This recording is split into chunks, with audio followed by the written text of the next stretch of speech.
Hey everybody, Eagle Run 23 here. I've got some leftover coffee from the holiday. It's not really a leftover, I just kind of made too much of it. So during SHOT Show, if you haven't tried our coffee, I'd love for you to try it. And I've got a big deal here during SHOT Show. I see a lot of SHOT Show specials coming in my email box, so I'm going to do one as well. Promo code SHOT SHOW, all caps. There'll be a link down in the comments below there, a pinned comment, and it is for 30% off of our coffee. I've just got a little bit that I need to move out. So I'm out here tuning up a couple of pocket knives. I got this little guy for Christmas. I'm not familiar with this brand, but it's got this, if it's fake rosewood, it's a pretty good fake. But this little thing is it's just super handy. I mean, it's real tiny. I typically carry a bigger pocket knife,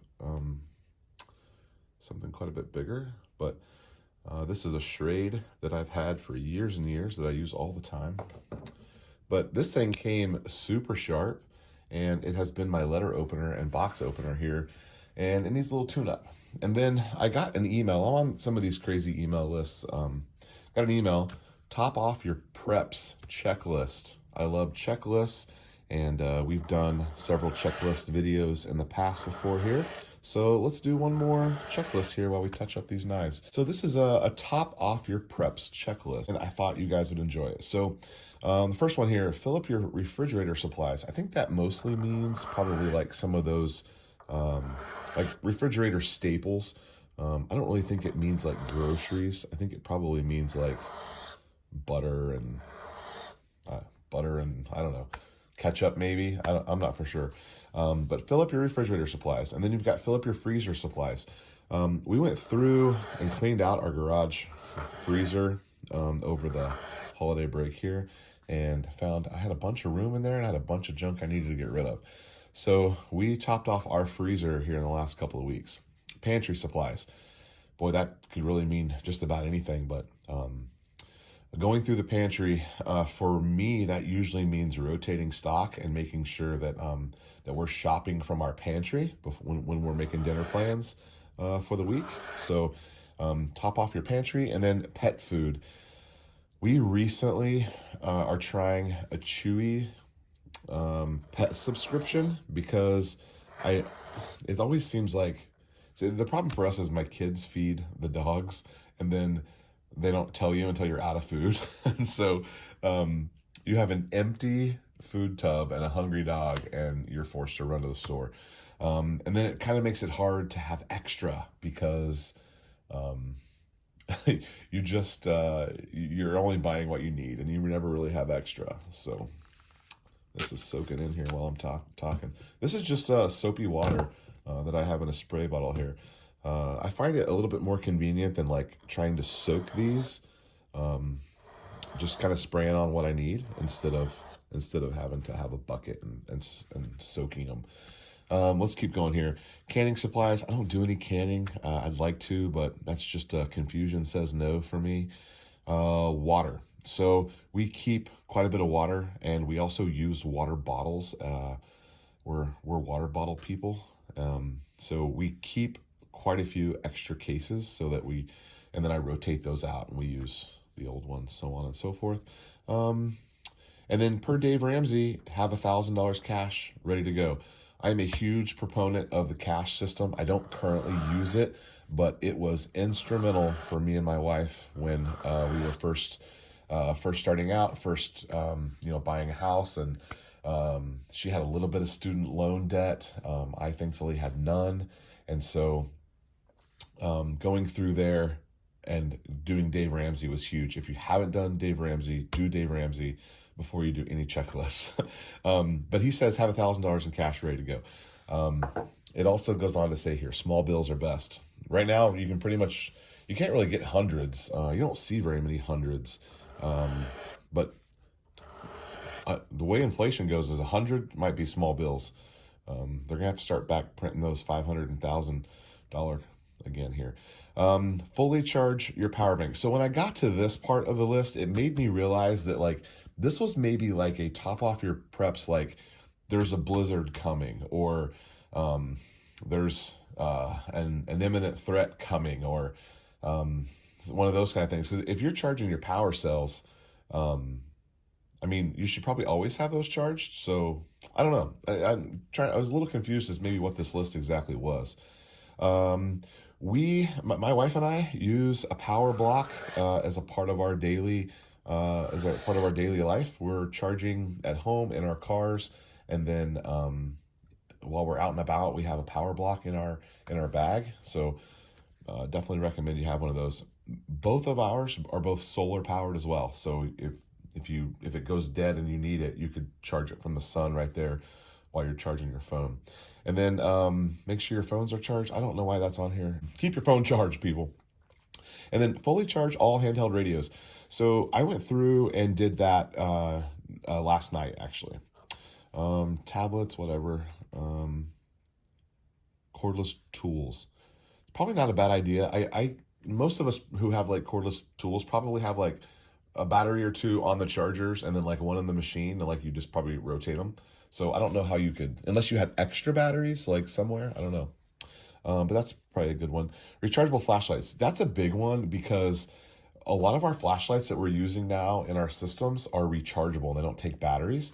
So making sure to grab those and top them off whenever you're going down your list here is probably not a bad idea. And then have extras. I have small children, so I always have extra batteries. And the CR2302s and the CR123s, a lot of the optics take those, and so I always try to have a couple extras of those. Just a good idea to keep your gas tank full. You know I'm not a fan of generators, but if you have one, make sure you got fuel for that. Maybe run your old gas through your vehicle and then refill those tanks. Propane, firewood, charcoal, those are all good things to kind of have topped off, and make sure that if there's a propane tank that you need to fill up, currently I have one that needs filled up. I need to go get that done.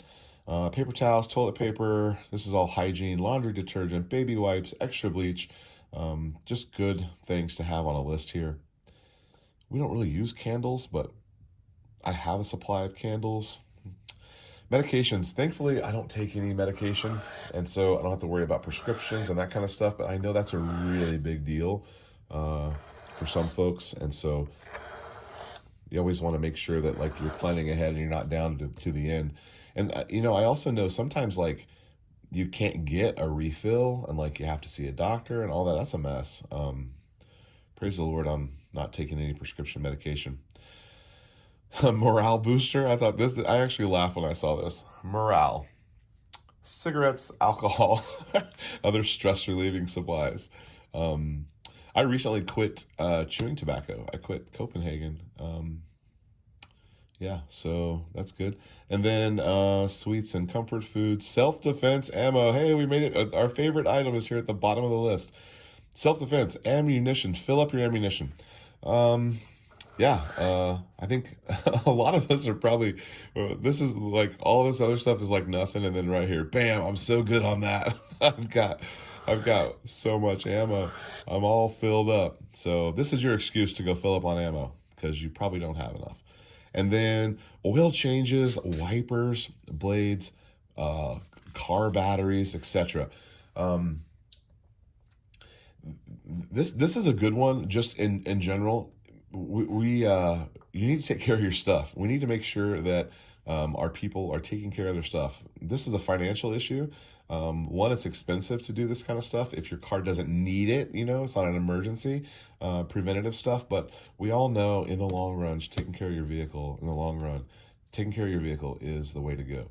And then it hit me, wiper blades. The last time I was in my wife's car, it was raining, and she has crummy wiper blades, and I never changed them. So tomorrow, I'm going to take her vehicle when I go, and I'm going to get her oil changed. I'm going to put new wiper blades on.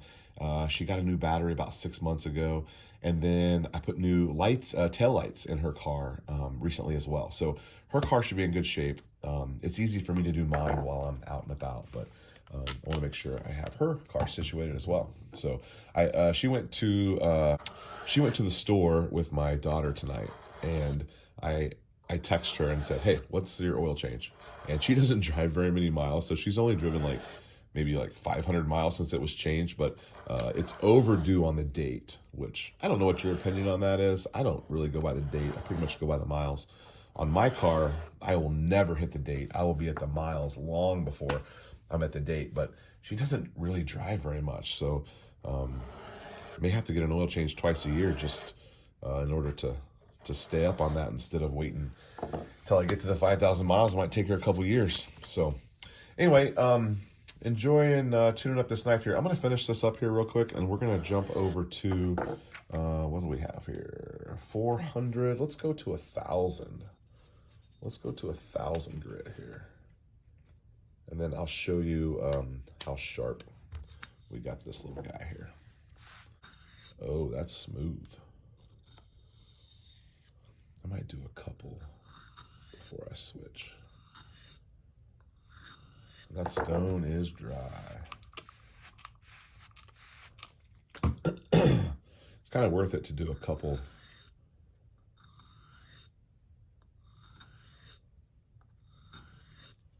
Couple knives at a time, just when you have the stones out. I'm going to try not to block your view here.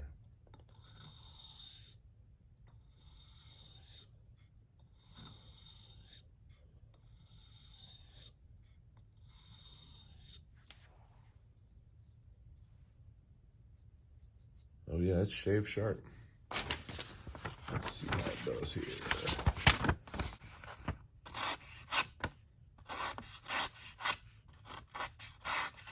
All right, I think that's good enough to go back to opening boxes.